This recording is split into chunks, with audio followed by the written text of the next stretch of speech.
Hello बच्चों, मैं Rajni Mathur BA part third का अपन चैप्टर देखेंगे। ग्रेशम का नियम। ग्रेशम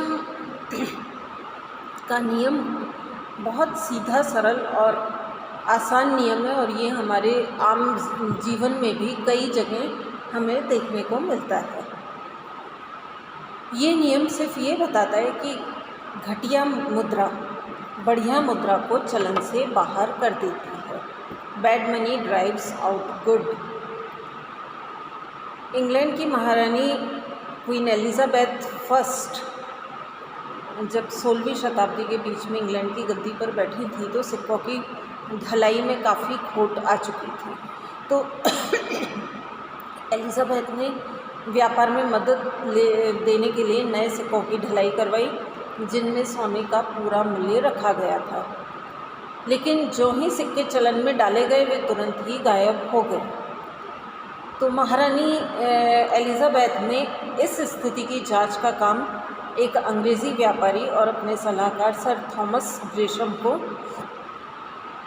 दिया और उन्होंने ये ग्रेशम का नियम प्रतिपादित किया।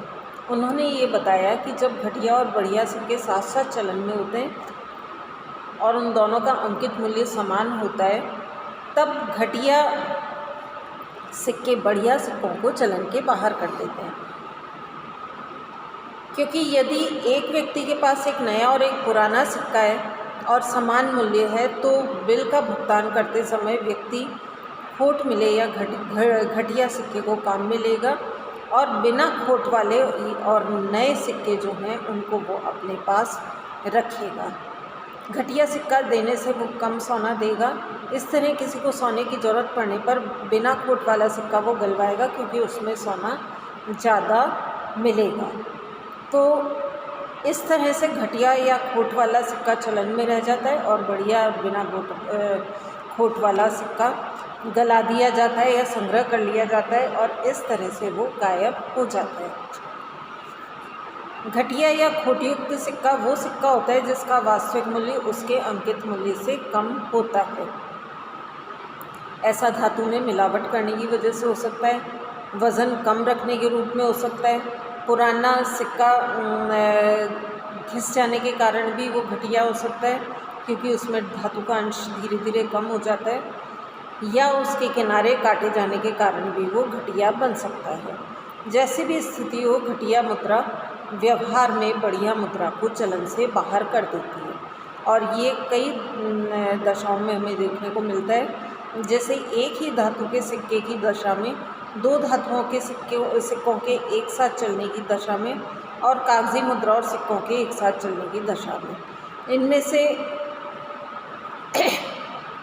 अगर एक ही धातु के सिक्के चलते हैं, धातुमान है वो धातु चाहे स्वर्ण की है चाहे रजत की है, जिसमें पूरे वजन का सोने का सिक्का कम वजन के सोने के सिक्के के सामने चलन से गायब हो जाता है, या तो उसे संग्रह कर लिया जाता है या उसे गला लिया जाता है। द्विधातुमान यानी सोने और चांदी दोनों के सिक्के जब साथ चलते हैं तो इसमें उन्होंने ग्रेशम का जो स्पष्टीकरण इस समय था वो ये था कि टकसाल में 1 औंस के सोने के सिक्के का मान 15 औंस चांदी के सिक्के के बराबर होता है। ये हम इसको अज्यूम कर लेते हैं। इसे टकसाल की दर या मिंट रेट कहते हैं। अब किसी कारण से बाज़ार में 1 औंस सोने का सिक्का 18 औंस चांदी के सिक्के के बराबर हो जाते हैं। ये हमारी बाज़ार की दर या मार्केट रेट कहलाती है। ऐसी स्थिति में लोग सोने के 1 औंस के सिक्के को गलाकर बाज़ार में 18 औंस के चांदी के सिक्के में बेचकर 3 औंस चांदी का लाभ उठाने का प्रयास करेंगे। इससे बाज़ार में सोने का सिक्का गलने के कारण गायब होने लगेगा और चांदी का सिक्का चलन में रह जाएगा। इसी तरह कागजी मुद्रा और सिक्कों के एक साथ चलन में रहने के कारण कागजी मुद्रा घटिया माने जाने के कारण कुछ दशाओं में सिक्कों को चलन से बाहर कर सकती है। द्वितीय विश्व युद्ध के समय भारत में सिक्कों का अचानक अभाव हो जाने से कागजी मुद्रा का चलन में अधिक उपयोग किया जाने लगा था और लोग सिक्कों का संग्रह करने में लग गए थे। सिक्कों का अपना कुछ वास्तविक मूल्य भी होता है, क्योंकि सिक्के किसी न किसी धातु के होते हैं जिनका कुछ ना कुछ मूल्य अवश्य होता है, बाज़ार मूल्य अवश्य होता है। इसके कारण वो कागज़ी मुद्रा की तुलना में बढ़िया माने जाते हैं।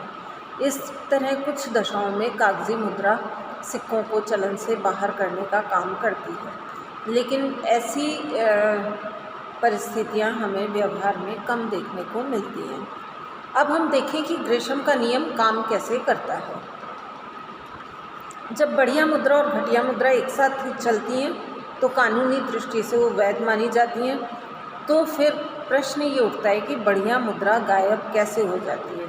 ऐसा 3 तरह से हो सकता है। पहले तो बढ़िया मुद्रा या उत्तम मुद्रा का संग्रह कर लिया जाता है और चलन में खाली घटिया मुद्रा रह जाती है। दूसरा है बढ़िया मुद्रा को गलाकर उसका उपयोग जेवर बनाने या कलात्मक कार्यों में किया जाने लगता है, क्योंकि उसमें धातु का अंश अधिक होता है।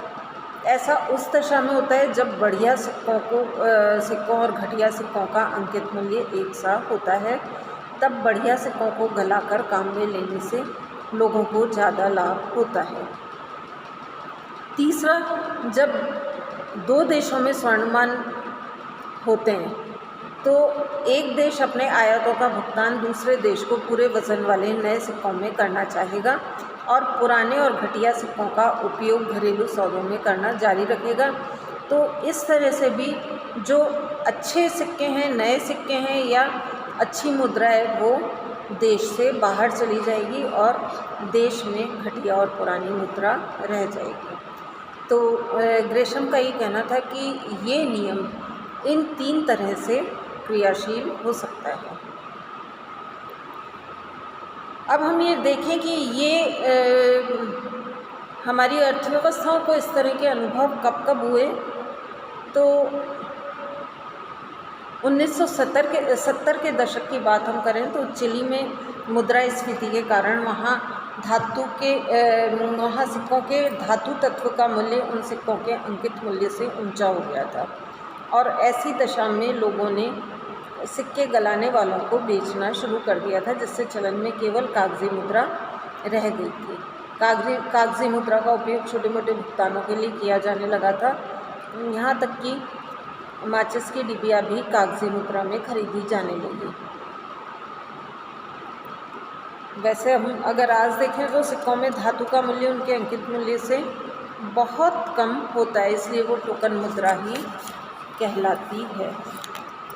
लिप्से और क्रिस्टल ने ग्रेशम के नियम का एक और आधुनिक अर्थ और प्रयोग स्पष्ट किया है और उसमें इनका ये कहना है कि जब एक देश की मुद्रा की विनिमय दर किसी दूसरे देश की मुद्रा में बांधी जाती है, तब उस बंधी हुई विनिमय दर, इसको हम कहते हैं पैक्ड एक्सचेंज रेट। यदि एक करेंसी का मूल्य दूसरी करेंसी में ऊंचा हो जाता है तो उसके घटने की संभावना होती है, तो लोग ऐसी करेंसी को जल्दी जल्दी खर्च करने लगते हैं और कम मूल्य वाली करेंसी का स्टॉक अपने पास रखने लग जाते हैं। ऐसी दशा में ऊंचे मूल्य वाली करेंसी का मूल्य गिरने लगता है, जिसकी आशंका व्यक्त की जाती है। तो इस तरह के कई उदाहरण हमें देखने को मिलते हैं।